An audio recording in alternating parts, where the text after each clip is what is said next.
Welcome to Spirit, Purpose, and Energy. I'm JJ Flazanes, your host, and thank you for downloading today's episode. Quickly, there will be no Q&A episode this week. This will be it for the week. But honestly, this show hits every point. It hits the spirituality, law of attraction, it hits confidence, it hits dating, it hits family and love and nutrition and alternative medicine, and it hits health, and it's really on every level. So it was the only thing I could do was to link love of family with success in business to make this the perfect episode to encompass everything this week. And before I introduce you to Joyce, I do want to let you know that Spirit, Purpose, and Energy is back up on iTunes.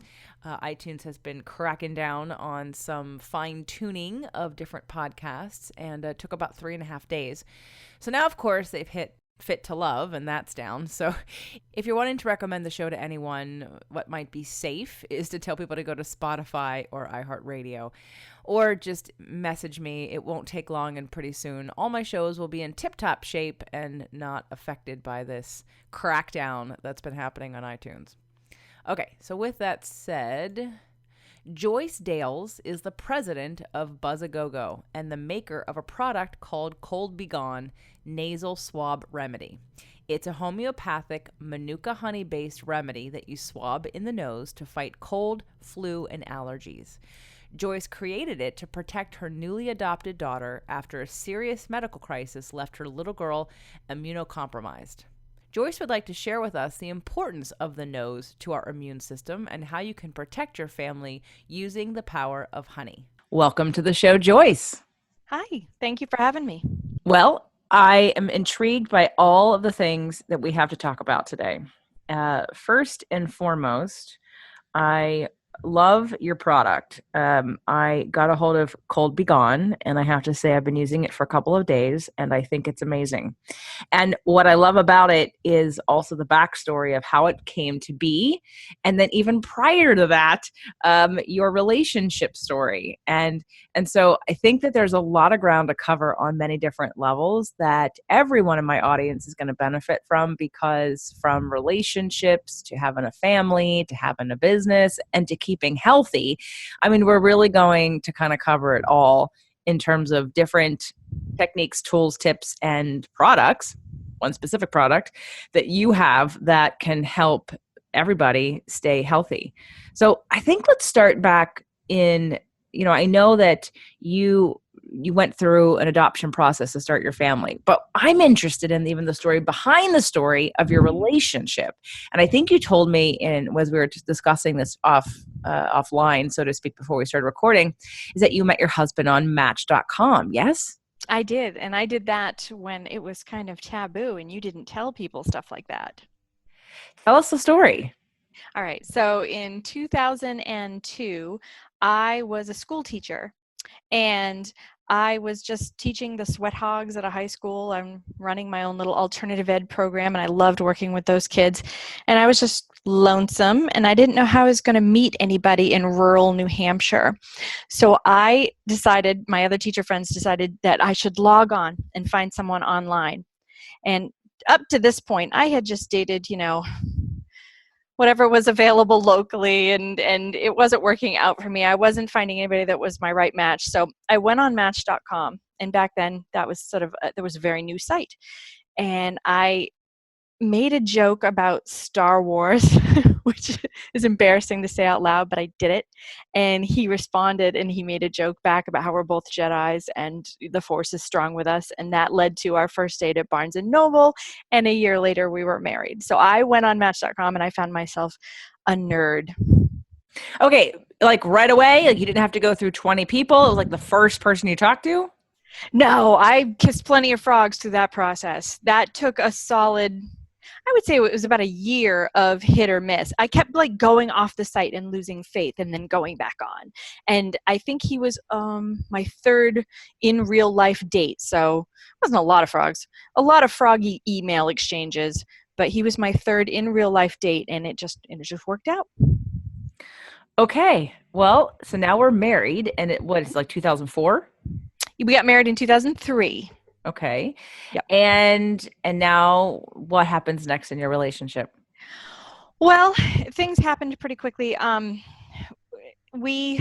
My father got sick shortly after this. My father got lung cancer from asbestos that he had worked with in the Korean War on a warship. And so shortly after we got married, my husband telecommutes from the house so he could work from home. So he said, look, I want you to leave your teaching job. We're going to go to Florida and we're going to help take care of your dad. So that was just an amazing gift to me. So in my early 30s and he was in his late 30s, we uprooted our lives and we went to Florida for the winter and became very young snowbirds and started taking care of my dad. And we would go back and forth between New England and Florida. And that just became the pattern of our lives. That's still our lives today. We go back and forth every 5 months down here, 7 months up there. And through the last 15 years, my father has passed away, but his parents also live down here just coincidentally, and they've had health issues. So we've just kept the grandparents involved in our lives and kept that sort of multi-generational dynamic intact in our family for our kids. But anyway, so that first year, that's what we did. We wound up becoming snowbirds to help take care of my dad, and that became a huge part of my life because he was immunocompromised, and every part of my life revolved around that. Every part of your life revolved around his immunocompromise, meaning like you had to be careful about what he ate or what if you were sick or if anyone else was sick or how you how you sterilize things. You mean like that? Everything. Yeah, just like you said, wash your hands, be careful who comes in the house, nobody can be sick. He would go through ups and downs of being neutropenic, which means his white blood cell count would tank and he would be like the boy in the bubble and we'd have to protect him. And that went on for about 5 years before he passed away. And he had a lot of successful, very vibrant living time during those 5 years, but it did eventually get the best of him. So, but during those 5 years, we had just amazing, wonderful memories spending that time with him. But being a caregiver did shape my future and lead me down this path that I'm on now. And then right after he passed away, we decided to adopt. We decided to start our family because before that, I couldn't really think about that. It was just all encompassing, sort of absorbing situation, taking care of my dad. And then once he passed away, we decided to start our family through adoption. So that began with a domestic adoption hunt, and we tried to work with a couple of birth mothers, but domestic adoption has an enormous failure rate. And at that particular time in that year, we just weren't having any success on that path. So we switched to international adoption and we opened a file with both China and Vietnam. And about a year and a half after my dad passed away, we brought our first little girl home from Vietnam, and her name is Camper. I see the pictures from behind on your promotional stuff here. So is she the blonde or the brunette? She is the brunette. My little blondie is from China and she has albinism. So she's my little blonde Chinese girl. Wow.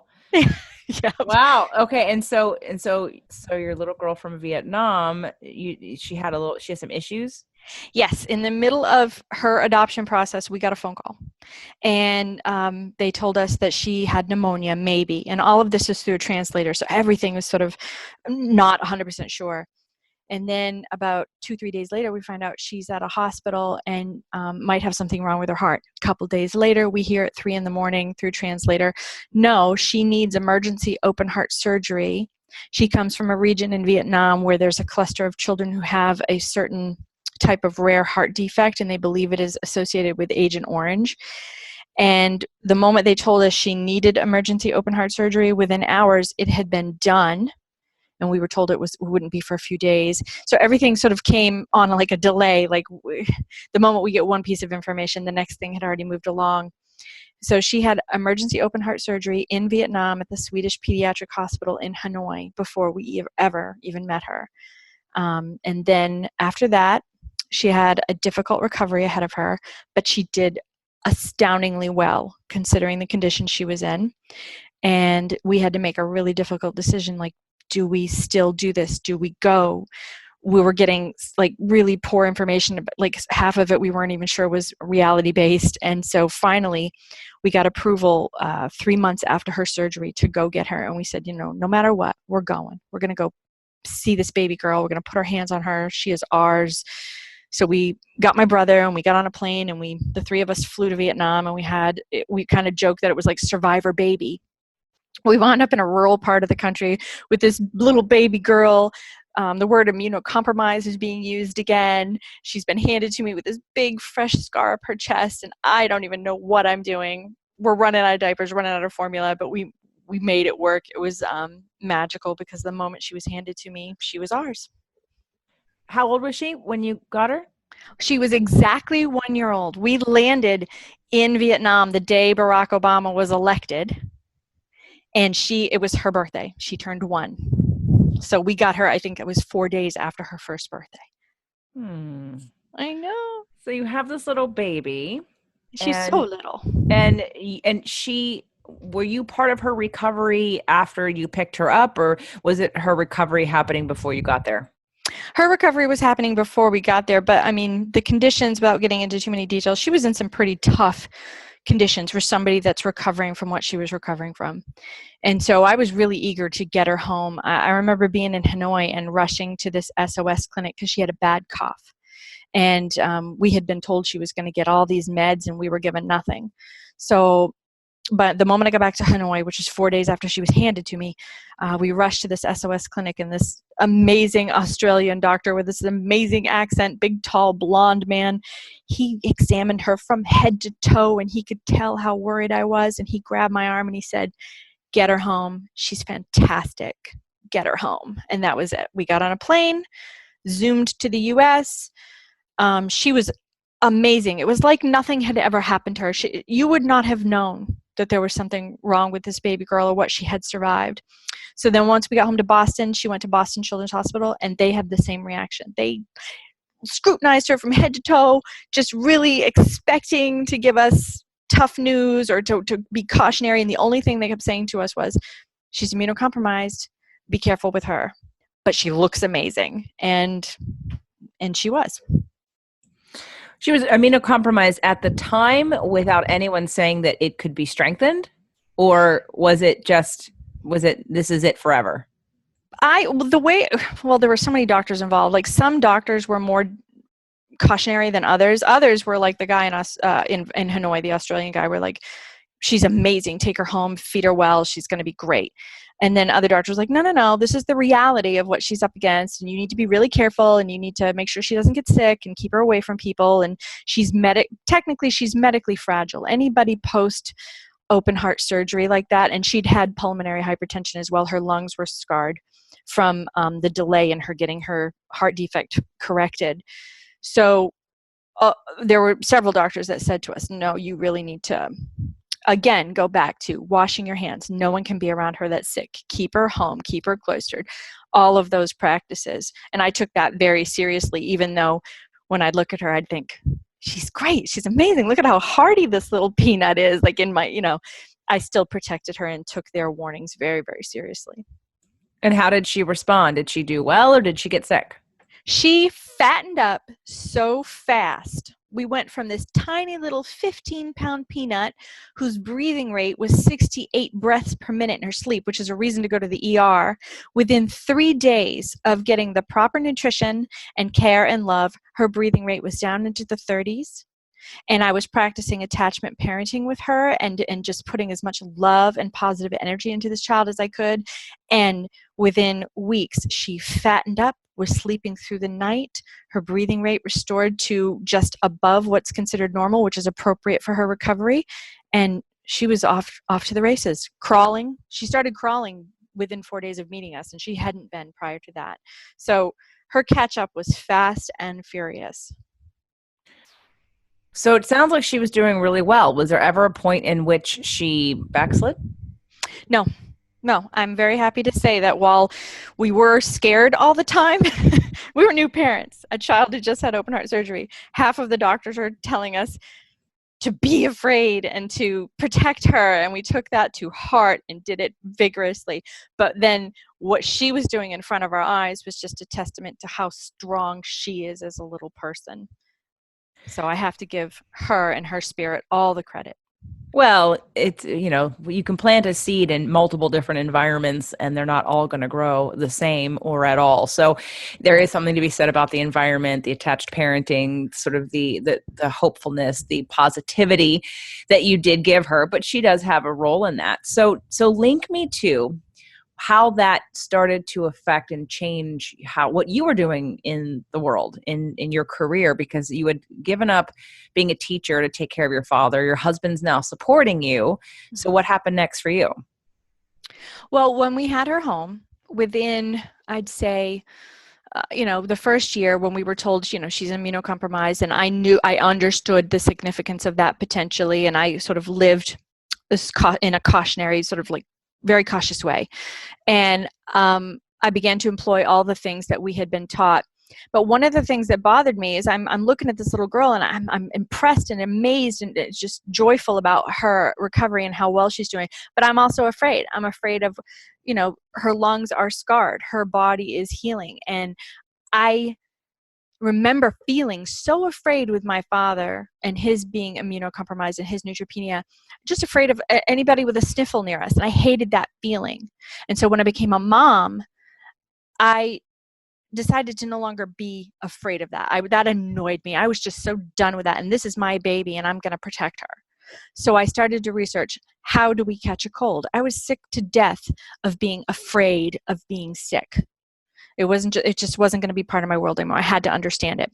I mean, here, common cold is part of our, as old as the earth here. So it can't be unsolvable. I took it from that sort of very stubborn approach. So I began to research how we catch a cold. And I began to research the nasal biome and its involvement in how we catch a cold. And I was amazed at what I learned. I became obsessive about it.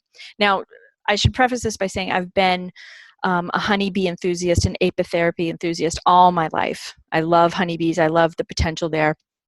And I had already done a bunch of research about super honeys in particular, because Jeffrey, when he was in college, had gotten a hospital-acquired MRSA just before I met him.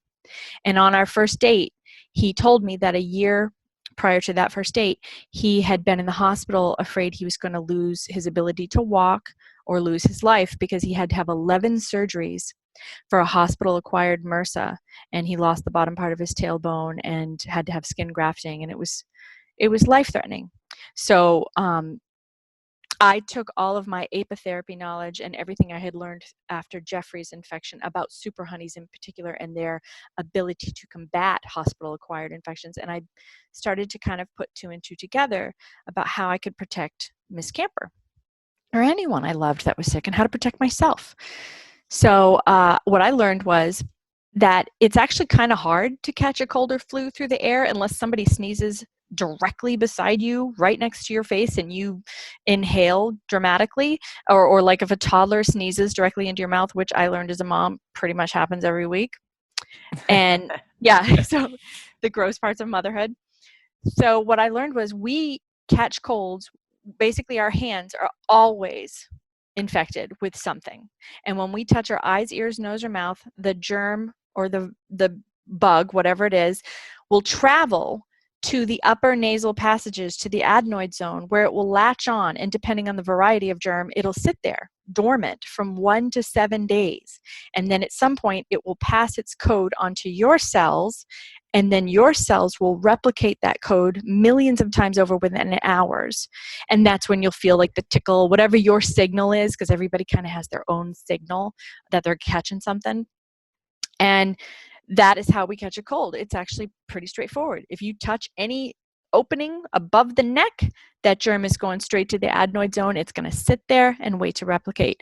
And that fascinated me. And I thought, what can I do about that?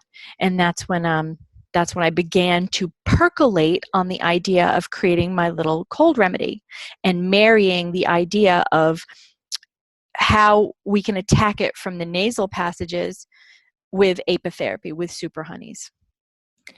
Joyce, what's your birthday? It's June 5th, 1972. Well, I didn't need the year, but June 5th. Okay, so you're a Gemini. Okay. Yep, just the whole, I was just curious about your astrological energy, and the ideas and the creation is very alive. That makes sense for the Gemini. Geminis get very excited about creating things. Good on you to finish it. I know a lot of Geminis, part of the Gemini aspect is getting excited, but they don't necessarily complete all projects. So the fact that you've completed yours is outstanding. I'm sure there's other things in your chart that support that, but so I think my Libra husband, he supports that. Okay, good. Well, you probably have something in your moon, which is your emotions, and something in your Mercury, which is communication, and possibly your rising sign. Anyway, there's a whole chart there that kind of, again, it's that, to me, it's like the ingredient list of your makeup and all the different flavors that provides in your personality and how you interpret information and all that kind of stuff. But I definitely can appreciate the positivity and the passion and the idea creation and the, figuring things out. So you now are dealing with the nasal biome, which, I don't know if you've listened to my show before. Yes, I love stuff about the gut biome. I'm obsessed with it. And that's what led to my research about the nasal biome and then putting it all together like a riddle. Yeah, I've done a show on probiotics, and we've done a couple different shows, not in the extensiveness of each section of the, of our digestion and the way that we have, as prebiotics and probiotics and good gut bacteria, or bacteria in general, all up and down our digestive tract from our nose to our anus. And each different section has different kinds of bacteria. And so to talk about just the nasal biome is just fascinating. I wouldn't have thought. Well, I mean, I do know there are some products, or there have been some products in the market, some of which that have had both a negative and a positive response by people that are even in a more natural section of the grocery store. But people are saying that while it works, some people say that it's dangerous. So all of a sudden, this is the first product that I've ever tried that is, I would say, you take it another step further in incorporating both homeopathic remedies, but the whole honey thing, like as I'm putting it on the swab. So let's everyone's like, what are you talking about? So before I get into that, let's start talking about how you've created this product. Okay. So I had my apitherapy component. I had my drive as a mom, which is probably why my Gemini, I saw it through, because when, I was motivated. I had my apitherapy. I had my super honeys. I understood how a cold happens. I was diving into the biology of cold and flu and allergy symptoms and where they begin. Then I dove into the nasal biome, and I was blown away to learn that while your gut is your restore and maintain zone, your nose is trap and prevent, and we have boogers for a reason. And our nose is loaded with lactobacillus all the way up through the sinus cavity. We have this amazing biodiversity. And for it to be sort of the starting point for 95% of all infections, it needs to have biodiversity. It needs to be healthy, moist, and not be compromised. And by the time we hit 40, we have compromised most of our biome, our skin biome, our gut biome, and our nasal biome, which that is the first line of defense in fighting most illnesses, most communicable illnesses. I mean, for instance, meningitis sits in your nose for 7 days before it does a thing. And if you have a healthy biome, it can really impact whether or not your immune system gets overwhelmed or can get ahead of something. And it's also a critical factor in co-infection, which a lot of people don't realize. When you hear of people being swabbed in their noses for influenza A or B, if they become hospitalized or truly overwhelmed by the illness, there's usually a secondary infection in there. There's a strep or another strain. So your biome needs to be in complete fighting form in order for the antibiotics to work, if you have to go on antibiotics, or for your body to get ahead of an infection and to speed up healing. So when I learned that, combined with how we catch a cold with our hands, those two things together, it was like mind blown. Because I'd spent so much time just thinking about my gut biome and how that relates to my immune status and my health overall. I had never thought about how critical the nasal biome is. So that's why when I began to put my little formula together, I wanted to think about that. I wanted to address that. And it went back to my apitherapy roots.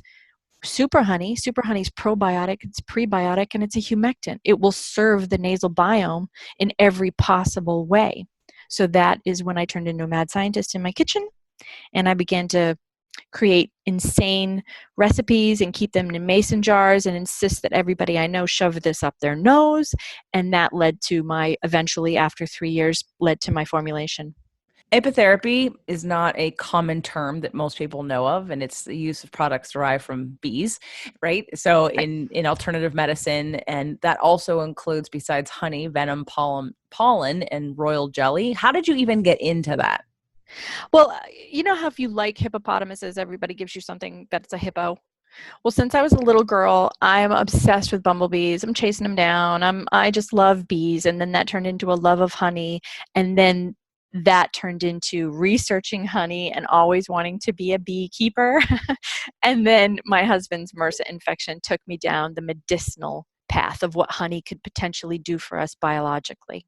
Okay, well, that's very cool. Now, I have to ask, have you played with the other aspects of things from bees like royal jelly? Because I know there's a lot of benefit to royal jelly too. My cabinet is full. It is full of everything you can, propolis, Brazilian red, Highland heather honey, like all the super honeys in the world, Twalang honey. I'm obsessed.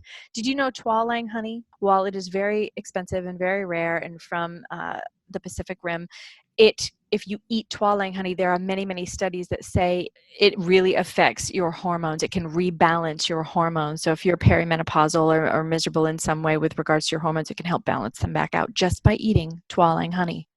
Okay, so we're going to do another show all Okay. about honey. Okay. I'm obsessed. Honey and royal jelly, because I think that's super fascinating. Okay, so we're going to do another show about that. Let's get back to this amazing product, which includes Manuka honey. Manuka. And so let's not mention any other honeys, but Okay. I want to, okay, so you're making this product, which I'm fascinated with, because I started to make something as well, although I copied it from someone else that stopped doing it and tried to make it a little bit better.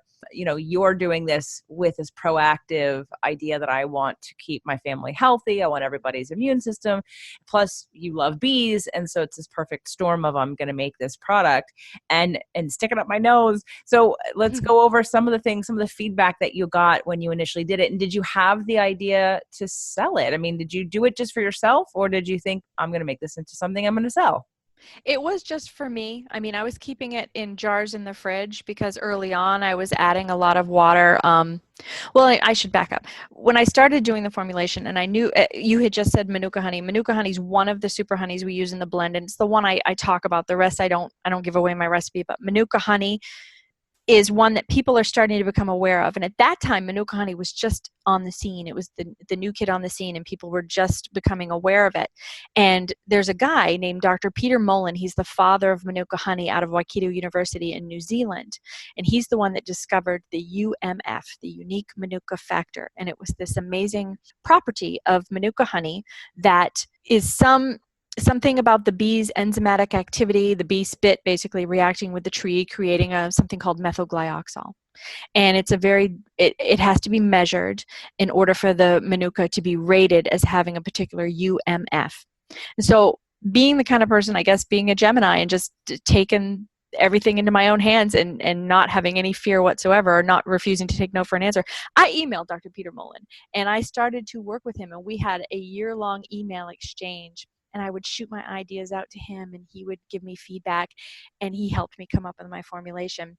And what I learned was that Manuka honey, and it's funny that you said the nose to the anus, because one of the things I joked with Dr. Mullen about was Manuka honey is one of the few honeys in the world that can survive the trip from the rooter to the tutor and still maintain its medicinal value. Most honeys have UPF, which is peroxide activity, which is great if you have a cut or something, but your own body's acids will neutralize it pretty quickly, so its medicinal value is limited. It's still got lots of medicinal value, but it is limited in time and in distance throughout the body. And Manuka can go the entire journey. For instance, Manuka can kill E. coli or H. pylori in your gut if you suffer from ulcers, and that's amazing to me.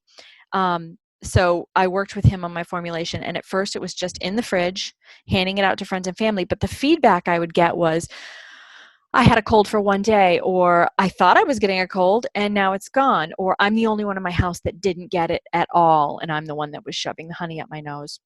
after about a year to 2 years of that, I can't quite remember, my husband and a couple of my cousins were like, you need to sell this. You need to sell it.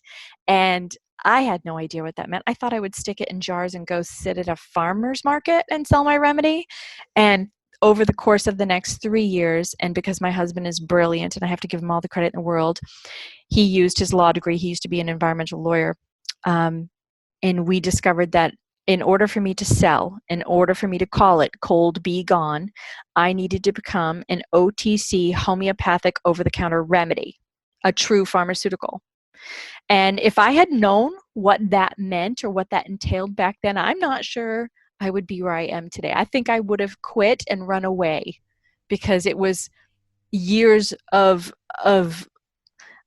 getting lawyers and jumping through all the hoops and making sure everything right down to the font size is correct and active, inactive ingredients and box, everything is regulated. Shelf stability testing, finding the right factory, all of that was, if I had known back then, I think I would have become overwhelmed. But I'm very glad I didn't, and that's what brought me to being able to sell it today. I had a product that I was going to make. I still might in the future. It's going to be put on hold because it wasn't working out, kind of like what you just, like all the things that you said that you learned that you had to do.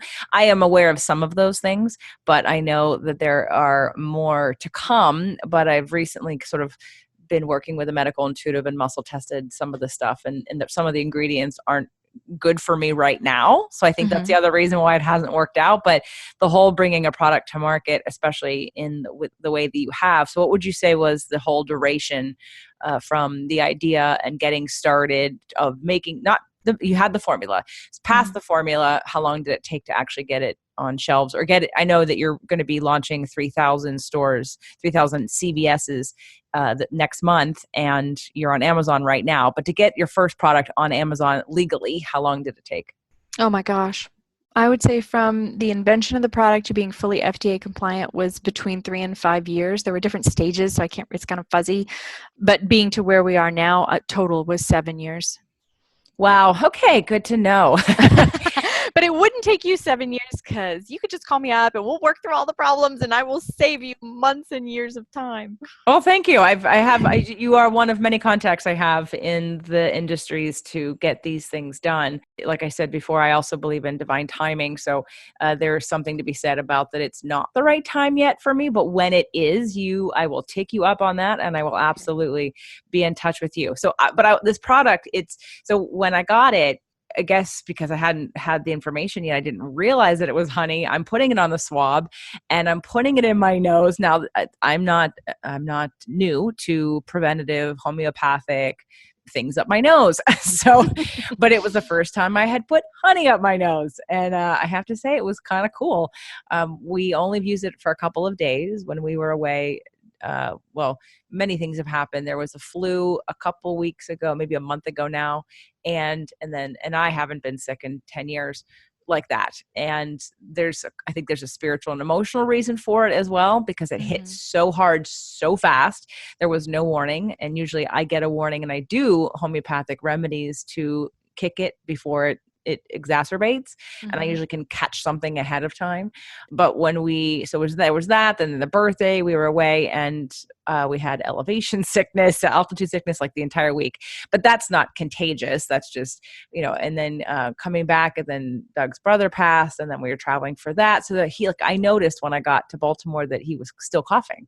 I hadn't been coughing anymore, but he's still coughing. And so when we got back here, and I had the product, he said, I want to try that. So I think within the first day or two that we used it, he stopped coughing. Okay. So let's talk about, he had a symptom, but I see some of your literature here. And I know from what you're talking about in terms of prevention, that you're saying this is a product to not just use when you feel symptoms, correct?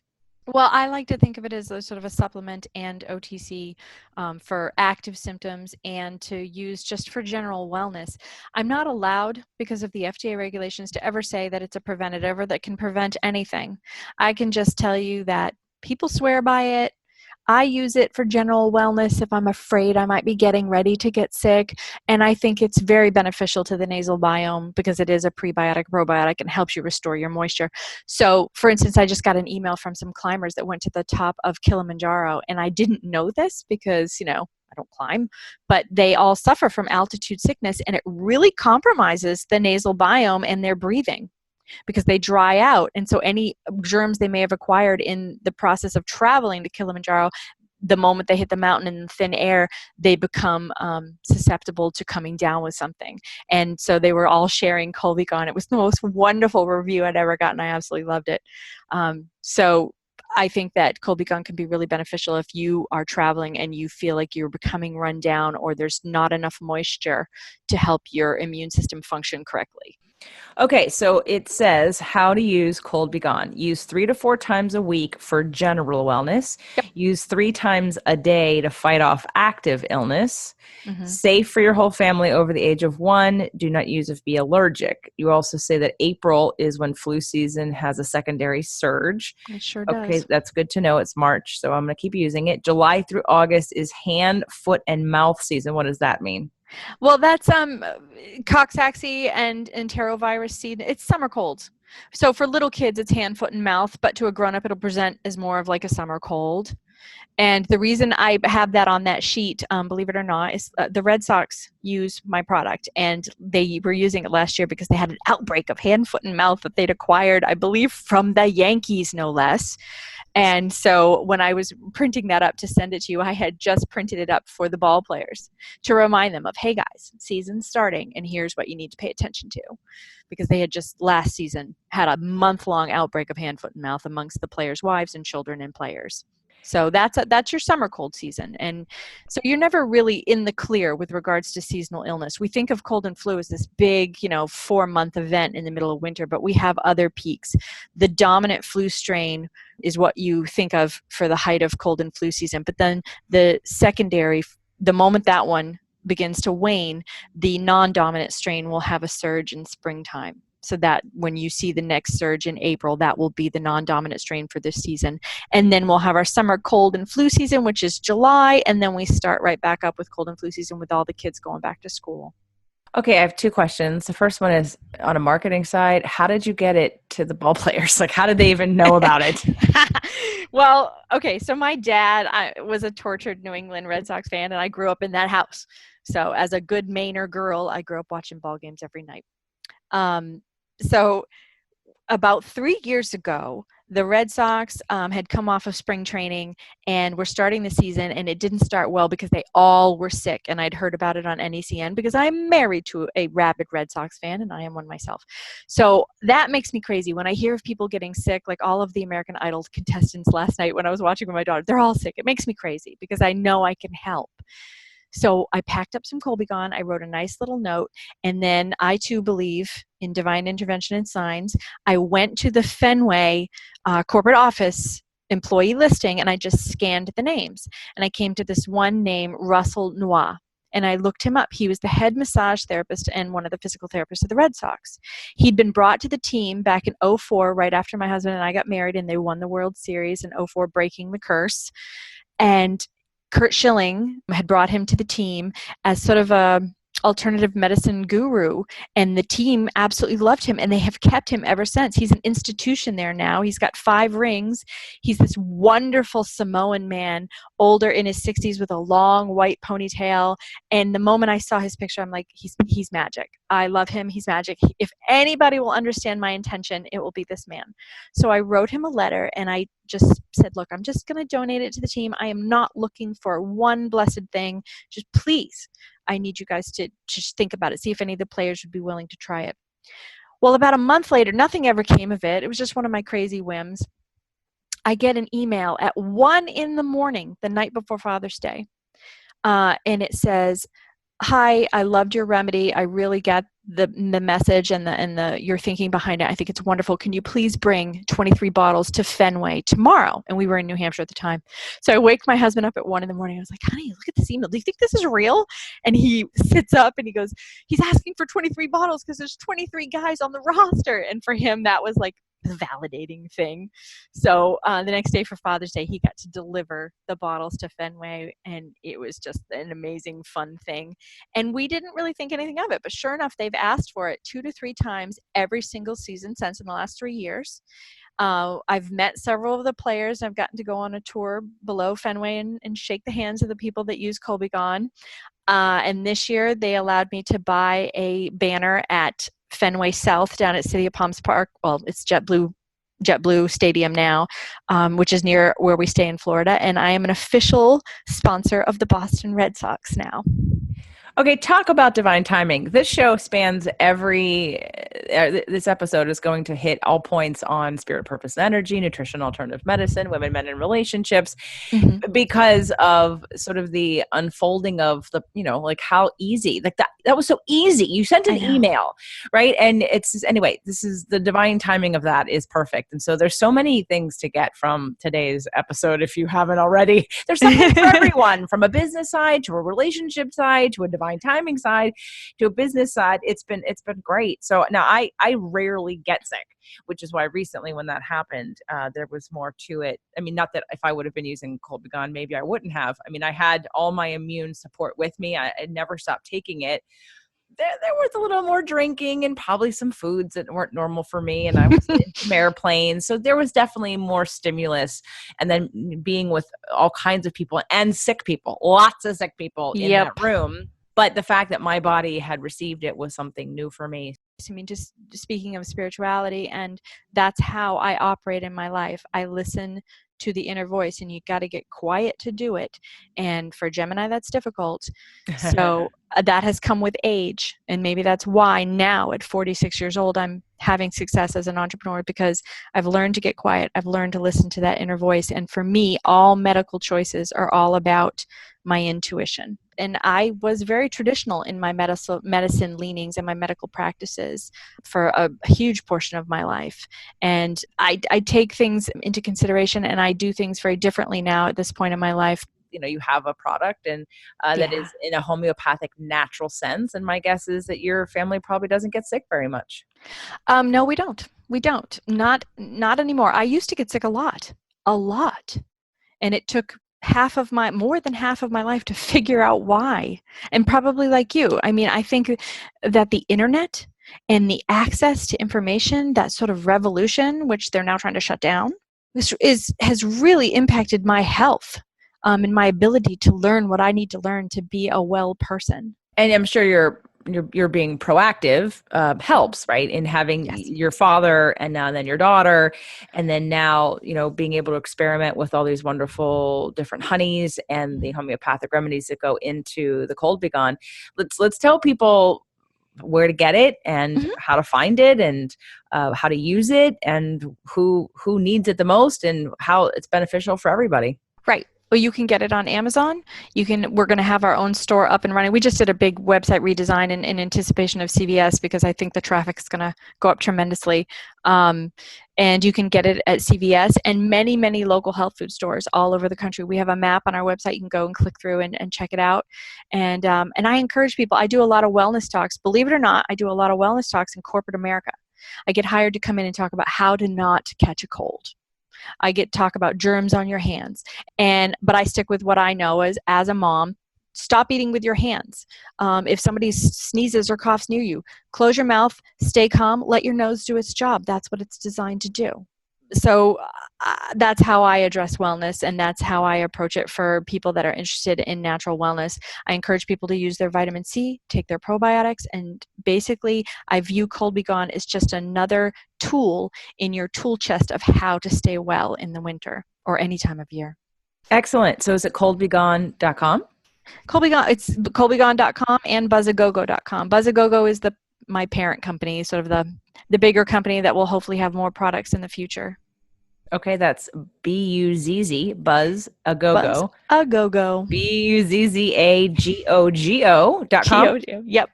Okay, and the product is called Cold, C-O-L-D, B-E-E, so like a honeybee, Colby-Gon. So if you're looking it up on Amazon, it's a tiny little tube, and you put some on a Q-tip and you stick it in your nose and run around and get those good compounds in your in your nose to help your own, there's prebiotics in there, right? To help your own probiotics build up in your nose and protect you Right. from whatever's coming in. It's a cool product. I really like it. Thank you. Thank you. Congratulations for everything. It's an amazing story on so many different levels.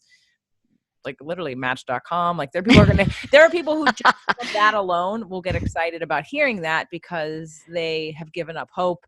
They don't think it works. They don't know anyone else who it's worked for necessarily personally. Maybe they've heard stories, but now maybe you get to become someone who they can, look up to and say, oh, well, it worked for her. And look how perfect it is. Look how great their relationship sounds. And they work together and he helped her to quit her job so they can go support her dad and this whole company. And, it just sounds like really great. And that's hopeful enough in itself. And before we go, I am just curious, you said you have heard a couple of my shows. Which ones did you hear? I was listening to the gut biome just the other night when I was on my little walk. Cool.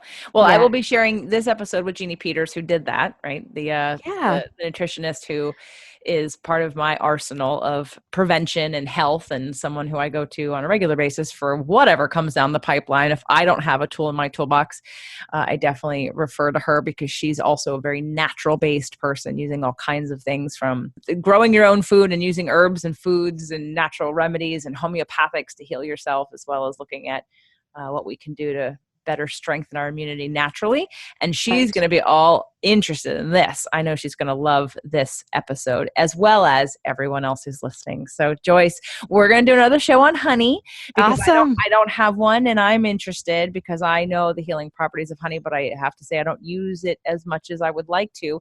And I would love to experiment. I know in Chinese medicine and acupuncture, royal jelly has been prescribed to me, and I haven't tried it yet in its usage and its dosage, how people said you need to use it like this. And I would love to learn more about it and get even more excited. I think the whole point was I needed to wait to meet you so that I could actually really get excited about it and decide that I want to try all of these things because I'm all about healing naturally. So I appreciate it. Well, wonderful. Well, thank you for having me on. I really appreciate it.